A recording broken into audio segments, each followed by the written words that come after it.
Hi friends, అందరికీ నమస్కారం. Friends, వీడియోలో తెలంగాణ రాష్ట్ర వ్యాప్తంగా ఉన్నటువంటి రైతులందరికీ ఇప్పుడిప్పుడే 2 శుభవార్తలు అయితే వచ్చాయండి. వీడియోలోకి వెళ్ళి పూర్తి వివరాలు తెలుసుకుందాం. మీరు కనుక రైతులు కానీ ఎవరైనా ఉంటే ఈ వీడియోని లైక్ చేయండి, మీ యొక్క ఫ్రెండ్స్ అండ్ ఫ్యామిలీకి కూడా వీడియోని షేర్ చేయండి. ఇక లేట్ చేయకుండా టాపిక్ని స్టార్ట్ చేద్దాం. ఫ్రెండ్స్, మన యొక్క రాష్ట్ర వ్యాప్తంగా ఉన్నటువంటి రైతులందరికీ 2 శుభవార్తలను ఎట్టకేలకు మన యొక్క రాష్ట్ర ప్రభుత్వం అయితే ప్రకటించిందండి. ఇందులో భాగంగానే మన యొక్క రాష్ట్ర వ్యాప్తంగా రీసెంట్లీ యాసంగి సీజన్కు సంబంధించినటువంటి రైతు బంధు డబ్బులు అయితే విడుదల చేశారు.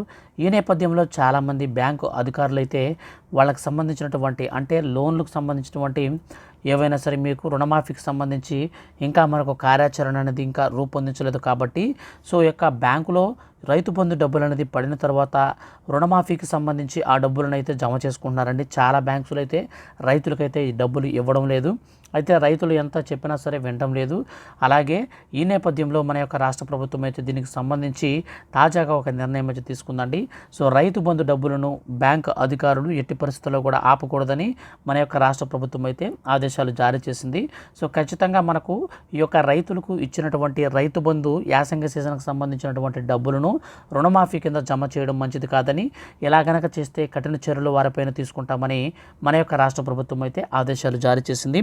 అలాగే మనకు మరొక శుభవార్త ఏంటంటే మనకు ఈ యొక్క రుణమాఫీకి సంబంధించి ఈ యొక్క నెలలోనే అంటే మనకు ఈ నెలాఖరికంతా కూడా మనకందరికి కూడా 2 లక్షల రూపాయల వరకు రుణాలని మాఫీ చేసే విధంగా సో మొత్తం మీద మనకు ఒకేసారి మాఫీ చేసే విధంగా అయితే ప్లాన్ అయితే చేస్తున్నారండి.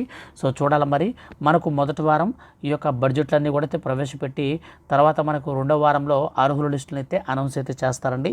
తర్వాత 3వ వారం నుంచి అందరికీ 4వ వారం లోపు ఈ యొక్క 2 లక్షల రూపాయల వరకు రుణాలను అయితే మాఫీ చేసేలాగున మన యొక్క రాష్ట్ర ప్రభుత్వం ప్రణాళికలు సిద్ధం చేస్తుందండి.